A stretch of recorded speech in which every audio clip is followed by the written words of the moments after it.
السلام عليكم، معكم زايد مقطع جديد ورجعت لكم بجانب اسود جديد. واليوم عندنا الجانب الاسود من حياة اللاعب كريستيانو رونالدو. فعليا يا جماعة حطيت تصويت في الغرفة السرية. اللي ما يدري وش الغرفة السرية، هذا جروب الانستغرام، اذا انت ما دخلتها تحصل الرابط تحت في الديسكربشن، ادخلها بسرعة قبل لا اطقك. فعليا كل مرة احط كريستيانو في التصويت كريستيانو يفوز.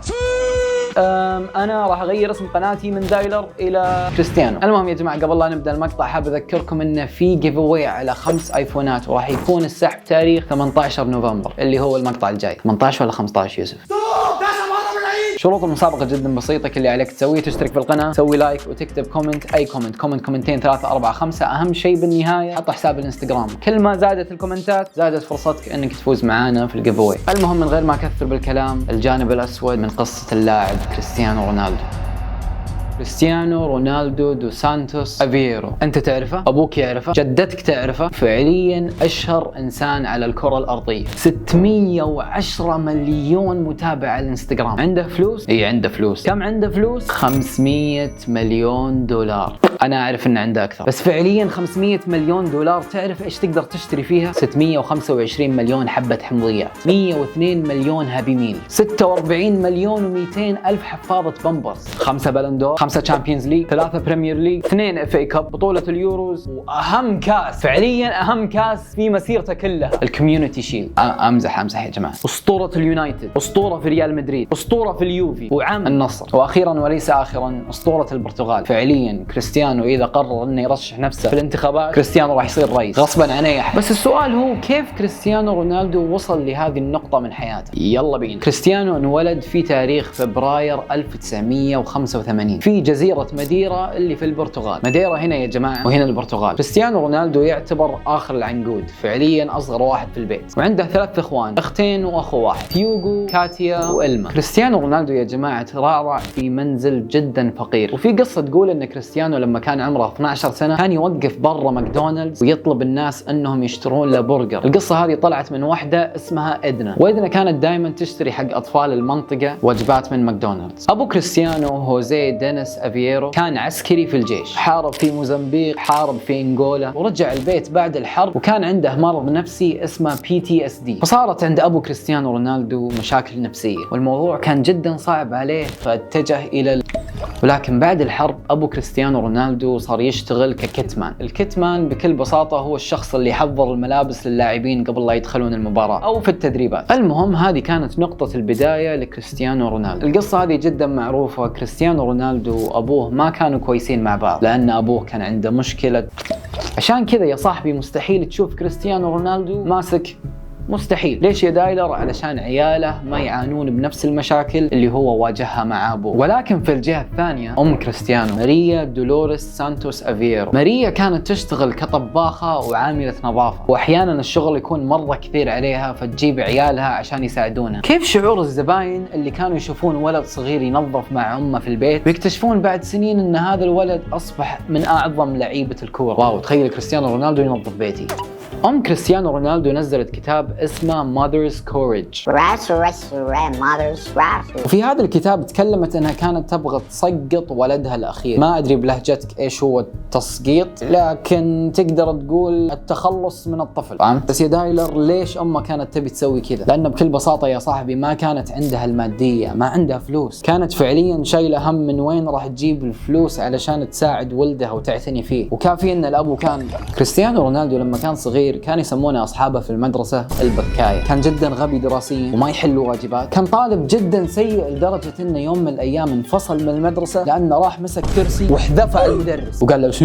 امزح، ما قال بوقف، والله بوقف. المهم بعدها يا جماعه كريستيانو اتجه الى اكاديميه لشبونه للصغار. لشبونه ولا لشبونه؟ ما ادري، واحده منهم. المهم كان في تحدي في الاكاديميه ان اكثر واحد يسجل اهداف راح يكون له مكان في الفريق الاساسي. وفي قصه تقول ان صاحب كريستيانو البرت فانتراو في اخر مباراة في الدوري كان هو وكريستيانو عندهم نفس عدد الاهداف. المهم الكرة كانت مع البرت وكانت هجمة مرتدة، فصار الوضع 1-on-1 اللاعب ضد الحارس. بس البرت حس ان كريستيانو لاعب افضل منه. فعليا يا جماعة تخيلوا البرت ناول الكرة لكريستيانو رونالدو علشان هو يصير الهداف ويدخل الفريق. وبسبب هذاك الباس يا جماعة كريستيانو رونالدو الى يومكم هذا يساعد البرت ماديا. الموضوع هذا صار يمكن 1996 97، فواو شيء مش طبيعي. قصة يمكن ما تعرف تعرفونها يا جماعة أن كريستيانو لما كان عمره 15 سنة سوى عملية في قلبه، لأنه بكل بساطة كان عنده مرض اسمه تاكي كارديا، وهذا المرض عبارة عن مرض يخلي دقات قلبك أسرع من المعتاد. المهم كريستيانو راح المستشفى وسوى العملية باستخدام الليزر، كانت ناجحة الحمد لله، ورجع يلعب كرة طبيعي. ولكن في سنة 2003 تغيرت حياة كريستيانو رونالدو كليا. كان وقتها في مباراة ودية بين سبورتنج لشبونة ومان يونايتد. أتوقع أغلبكم يعرف هذه القصة. كريستيانو رونالدو يا جماعة بدع بشكل مش طبيعي لدرجة إنه خلى باقي لعيبة مانشستر يونايتد أشكالهم غبية. واليونايتد يا جماعة بهذه التشكيلة، تشكيلة 2003، فازوا بالدوري. كريستيانو مسك مجموعة من اللعيبة أساطير كلهم حطهم في جيبه، فعليا شخطهم تشخيط. وركز معاي قاعد أقول لك إن مان يونايتد كان بأفضل حالاته. المهم بعد المباراة أغلب لعيبة اليونايتد راحوا للأسطورة سير أليكس فيرغسون وقالوا له اسمع هذا لازم تجيبه عندنا. وفعليا يا جماعة بعدها ب6 أيام بس كريستيانو رونالدو راح للمان يونايتد ودخل اليونايتد وشخط كل اللي بالدوري تشخيط. تبيها تشويت، تبيها مناولات، تبيها تسحيب. فعليا لاعب متكامل. وسنة ورا سنة، موسم ورا موسم، كان كريستيانو يتحسن بشكل جدا ملحوظ. وعشان كذا يا جماعة كريستيانو رونالدو جاء له عرض من ريال مدريد ب 94 مليون يورو. طيب دايلر، شوف جود بيلينغهام، شوف فينيسيوس، شوف. أنا عارف يا جماعة الأرقام هذه الحين عادية، ولكن وقتها ما بتحصل لاعب هذا السعر، مستحيل. المهم كان مستواه بالريال جيد، يعني تقدر تقول جيد. أمزح. 438 مباراة، 450 هدف، 138 اسيست، 4 بلندور، 4 تشامبيونز ليج، و3 كأس العالم للأندية. ولكن القصة ارتبكت شوي. قضية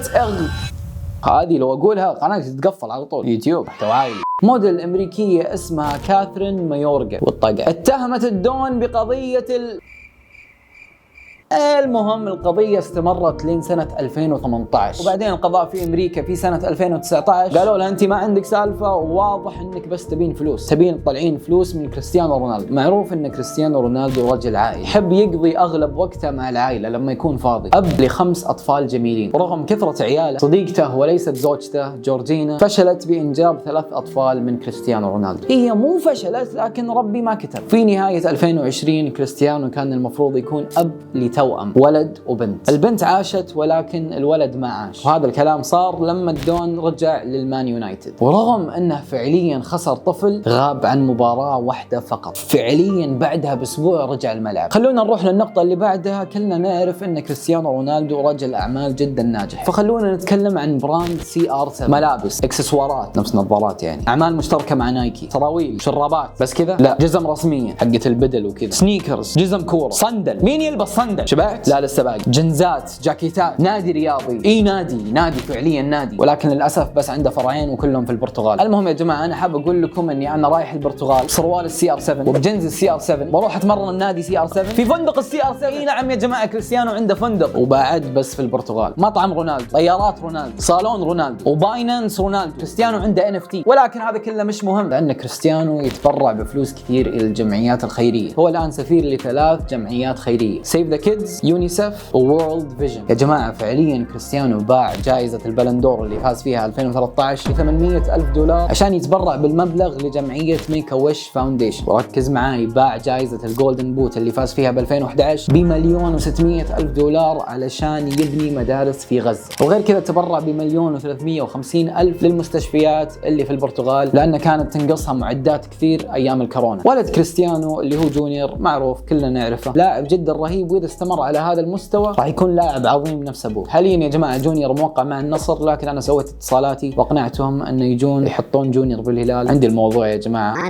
انا كلمتهم. بالصدق يا جماعه ايش تتوقعون من ولد لاعب عظيم نفس كريستيانو، ياكل نفس اكله، تمرن معاه لما يكون فاضي، وفعليا يشرف على كل شيء في حياته. وغير كذا دائما ينصح شوت الكوره كذا، سوي كذا. بس السؤال هو ايش تتوقع راح يسوي كريستيانو رونالدو بعد ما يعتزل الكوره؟ هل تشوف ان كريستيانو راح يصير مدرب؟ اكتبوا تحت في الكومنتات. والسؤال الافضل هو مين افضل، ميسي ولا كريستيانو؟ قص ولا كلمه. لو انك شخص ما تنصف الاثنين، انا راح اجي عند باب بيتكم ادق الجرس، تطلع لي انت تحسب البقاله واقوم اسطر كف. احترمهم الاثنين، قدرهم الاثنين، حبهم الاثنين، لان فعليا يا عزيزي المشاهد كلها كم سنه وما راح تشوف تحدي نفس التحدي اللي كان بين ذول اللاعبين. القصه هذه او حياه كريستيانو رونالدو لازم يكون درس، فعليا درس لكل شخص مهما كان، ان في الشغل الشاق والاستمراريه تقدر توصل لاي مكان انت تطمح له. طيب دايلر انت تطمح بايش؟ انا اطمح انك تحط لايك لانك فعليا قاعد تناظر هذا المقطع ومو مسوي لايك. انا صار لي هنا اسولف 40 دقيقه اثقفك، سوي لايك، اقول سوي لايك. المهم يا جماعه كذا يكون خلصنا مقطع اليوم، اتمنى انه عجبكم. اكتبوا لي تحت في الكومنتات تبون الجانب الاسود من حياه مين ومن عيوني. المهم يا جماعه كذا يكون وصلنا لنهايه مقطع اليوم، لا تنسون اللايك والسبسكرايب والشير. معكم دايلر، لا تنسون في جيف اواي. سلام.